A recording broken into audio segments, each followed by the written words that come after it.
Hello hi and welcome back everyone to the class. I hope कि आप सब लोग बहुत अच्छे होंगे और आप लोगों को बता दूं कि मैं भी बहुत अच्छा हूं।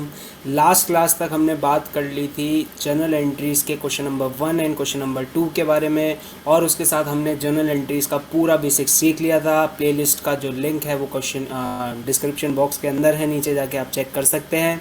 और आगे आज हम हमारी सीरीज़ को कंटिन्यू करते हुए एक और टाइप की जर्नल एंट्री सीखने वाले हैं, जिस जर्नल एंट्री का नाम होता है ओपनिंग जर्नल एंट्री। ठीक है, तो ओपनिंग जर्नल एंट्री का मैं आपको डायरेक्ट क्वेश्चन करवाऊंगा क्योंकि बहुत ही ज़्यादा सिंपल कॉन्सेप्ट है, 2 मिनट के अंदर आपको समझ में आ जाएगा। तो ज़्यादा देर ना लगाते और सीधा क्वेश्चन के ऊपर चलते हैं। वो सब करने से पहले मैं आपको 2 चीज़ें ज़रूर से बताना चाहूँगा कि अगर आपको किसी भी तरीके का डाउट है तो ऊपर मेरा इंस्टाग्राम का यूज़र नेम आपको यहाँ पे दिख रहा होगा या फिर यहाँ दिख रहा होगा। उस यूज़र नेम पे आप क्लिक करके मेरे से डीएम पे पूछ सकते हैं, वो यूज़र नेम के अंदर डीएम करके कि हमको इस तरीके का डाउट आ रहा है। मैं जल्द से जल्द आपके मैसेजेस जो होंगे उनका रिप्लाई करने की कोशिश करूँगा। चलिए अब ज़्यादा देर ना लगाते हैं और सीधा क्वेश्चन के ऊपर चलते हैं कि क्वेश्चन कैसा दिखेगा। तो क्वेश्चन कुछ इस तरीके से दिखेगा, लेकिन एक बार मैं आपको क्वेश्चन पढ़ाने से पहले एक छोटी सी चीज़ें बता देता हूँ कि ओपनिंग जर्नल एंट्री को ओपनिंग जर्नल एंट्री बोलते क्यों हैं, ऐसा क्या है।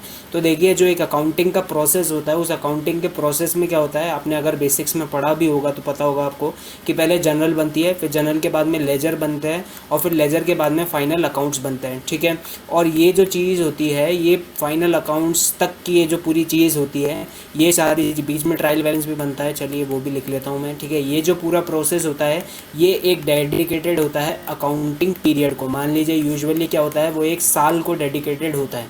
अब क्या होता है कि जब हम यहाँ पे इस साल के एंड में फाइनेंशियल स्टेटमेंट्स बनाते हैं तो उसके अंदर हम एक फाइनेंशियल स्टेटमेंट बनाते हैं जिसका नाम होता है बैलेंस शीट। ठीक है, वो बैलेंस शीट आपने अकाउंटिंग इक्वेशन में भी देखी होगी।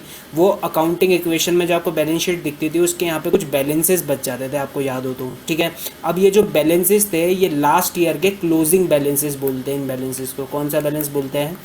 Closing balance. अब एक एंट्री पास की जाती है जिसमें हमें क्या पता पड़ता है, जिसमें हमें पता पड़ता है कि ये जो लास्ट ईयर के क्लोजिंग बैलेंसेस है ना, इनको हम कैरी फॉरवर्ड करके, ये मान लीजिए जो न्यू ईयर होगा, इस न्यू ईयर के अंदर हम इन बैलेंसेस को उठा के हमारी जो नए साल में हम नई बुक्स ऑफ अकाउंट्स बनाएंगे, यानी कि हर चीज़ एक नई तरीके से स्टार्ट करेंगे। तो जो पुराने बैलेंसेस होंगे वो पुराने बैलेंसेस को हम क्या करेंगे, हम कैरी फॉरवर्ड करके ले आएंगे किधर, न्यू ईयर के अंदर। और वो जो न्यू ईयर होगा वो न्यू ईयर का क्या जो एंट्री, जो न्यू ईयर में हम एंट्री पास करेंगे, क्योंकि स्टेप नंबर 1 जनरल होता है, तो न्यू ईयर में जो हम जनरल के अंदर एंट्री पास करेंगे उसे ओपनिंग जनरल एंट्री बोलते हैं। ठीक है, ये पॉइंट अगर आपको समझ में आया तो अब अगला पॉइंट भी मेरे को एक बार बताइएगा कि इधर से हम क्या कहते हैं, असेट्स उठा के लाते हैं, इधर से हम सारी लाइबिलिटीज़ उठा के लाते हैं। बस इस पॉइंट का जवाब, जनरल एंट्री कैसे बनानी है उसका जवाब इसी चीज़ के अंदर है कि जब हम असेट्स इधर से कैरी फॉरवर्ड करके न्यू ईयर में ला रहे होंगे, तो जब जब असेट्स आती है, क्योंकि देखिए पुराने साल से नए साल में असेट आ रही है, तो जब जब असेट आती है तब तब हम क्या करते हैं, असेट्स को डेबिट करते हैं। तो जितनी भी असेट्स होगी वो सारी असेट्स को हम क्या कर देंगे, डेबिट, और जितनी भी लाइबिलिटीज़ होगी उनको हम क्या कर देंगे, क्रेडिट। क्यों? क्योंकि लाइबिलिटीज़ जब बढ़ती है तब क्रेडिट होती है, और जब असेट्स बढ़ती है तब क्या होती है, तब वो डेबिट होती है। तो असेट्स को हम कर देंगे डेबिट और जितनी भी लाइबिलिटीज़ होगी उनको कर देंगे क्रेडिट। और अगर मान लीजिए कैपिटल अकाउंट हुआ तो कैपिटल अकाउंट को भी हम क्या कर देंगे, कैपिटल अकाउंट को भी हम क्रेडिट कर देंगे। तो इस तरीके से पूरा प्रोसेस जो होता है वो फॉलो किया जाता है। आई होप कि आपको लॉजिक समझ में आया होगा कि ओपनिंग जर्नल एंट्री को ओपनिंग जर्नल एंट्री क्यों कहा जाता है और ओपनिंग जर्नल एंट्री किस तरीके से पास होती है। अब आइए हम चलते हैं हमारे क्वेश्चन की तरफ। ऑन 1 अप्रैल 2018, यानी कि ये नया साल है, ठीक है, the position of Raman was as follows. अब कैश इन हैंड दे रखा है आपको, तो कैश इन हैंड आपको क्या करना पड़ेगा, असेट है तो आपको डेबिट करना पड़ेगा। कैश दे रखा है, cash in hand, cash at bank दे रखा है आपको, कैश एट बैंक आपको दे रखा है 257,600। बिल्स रिसीवेबल, अगेन ये एक टाइप की असेट होती है, ठीक है, तो इसको भी डेबिट करना पड़ेगा। जयराम डेबिट बैलेंस दे रखा है, तो डेबिट क्या होता है सर, डेबिट असेट होती है, तो इसे क्या करना पड़ेगा, डेबिट ही करना पड़ेगा। दिस इज नथिंग बट और debtors, okay. So 16,000 is debited. Ram Kumar is showing also the debit balance, so we have to debit Ram Kumar also. Office furniture, again it's an asset, so we have to debit it also. Stock in trade asset है, Daulat Ram credit, यहाँ credit दे रखा है तो he is my creditor, तो credit दे रखा है तो credit ही करूँगा जनरल एंट्री में इसको। और हरीराम को भी क्या करूँगा, हरीराम का भी मेरे को यहाँ पे क्रेडिट दे रखा है। और बिल्स रिसीवेबल भी क्या दे रखा है, bills receivable, sorry bills payable, bills receivable तो ऊपर दे रखा है, बिल्स रिसीवेबल मेरी एसेट होती है और बिल्स पेबल मेरी लाइबिलिटी होती है, तो इसे मैं क्या करूँगा, credit. What was the amount of capital of Raman on the that date. अब यहाँ पे क्या कर रहा है, ये हमारे को थोड़ा सा मिसिंग फिगर में फंसाने की कोशिश कर रहा है। हमको कुछ नहीं करना, हमको सिर्फ और सिर्फ अकाउंटिंग इक्वेशन याद करनी है। क्या करनी है, assets is equals to liabilities plus capital.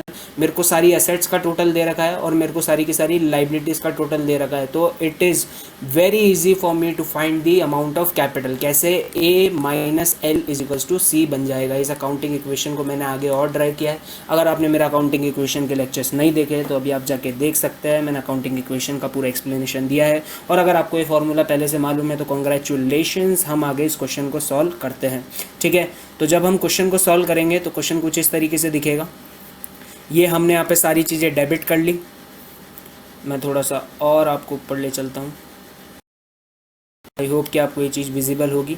यहाँ देखिए, मैं यहाँ तक ये जो मैंने आपको ऊपर बताया था वो सब मैंने डेबिट कर दिया, जो मैंने आपको बताया था वो सब मैंने क्रेडिट कर दिया। अब मेरे को फाइनली ये अमाउंट निकालना है। कैसे निकालूंगा मैं, इस पूरे साइड का मैं टोटल करूँगा, ठीक है, इस पूरी साइड का जो टोटल होगा और मैं इस पूरी साइड का, इन तीनों अमाउंट का टोटल करूँगा। ठीक है, तो इसका जो टोटल आया, मान लीजिए इसका जो टोटल आएगा वो मैं यहाँ पे टोटल कर नहीं पा रहा हूँ, आप इसका टोटल मान लीजिए जो भी आएगा, इसका मान लीजिए टोटल आया x, ठीक है, तो इसका जो टोटल आया और इसका जो टोटल आया वो मान लीजिए आप y, ठीक है। तो ये फाइनली पर्टिकुलर ये अमाउंट कैसे निकलेगा, ये जो x नाम का टोटल है उसमें से मैं क्या कर दूंगा, मेरा y नाम का टोटल माइनस कर दूंगा, तो मेरी कैपिटल का अमाउंट आ जाएगा। x क्या हो जाएगा यहाँ पे, टोटल ऑफ असेट्स, ठीक है, और y क्या हो जाएगा, टोटल ऑफ लाइबिलिटीज़। तो total of assets minus total of liabilities is nothing but my capital. ठीक है, तो आई होप कि आपको ये पॉइंट समझ में आया होगा। इसी तरीके से पढ़ते रहिए। और अगर आपको ये जो भी क्वेश्चंस जितने भी आपको मैं क्वेश्चन्स करवाता हूँ, इन क्वेश्चंस को अगर आपको चाहिए तो आप मेरी वेबसाइट पे जा सकते हैं, जिसका लिंक जो है वो डिस्क्रिप्शन बॉक्स में आपको दे रखा है। वेबसाइट का नाम है www.diwakaroja.com। ठीक है, और इसके अलावा आपको अगर किसी भी तरीके का डाउट है तो इंस्टाग्राम का यूज़र नेम मैंने आपको दे रखा है। पढ़ते रहिए, खुश रहिए। आज के लिए इतना ही रखते हैं, मैं आपसे जल्दी मिलता हूँ, बाय बाय।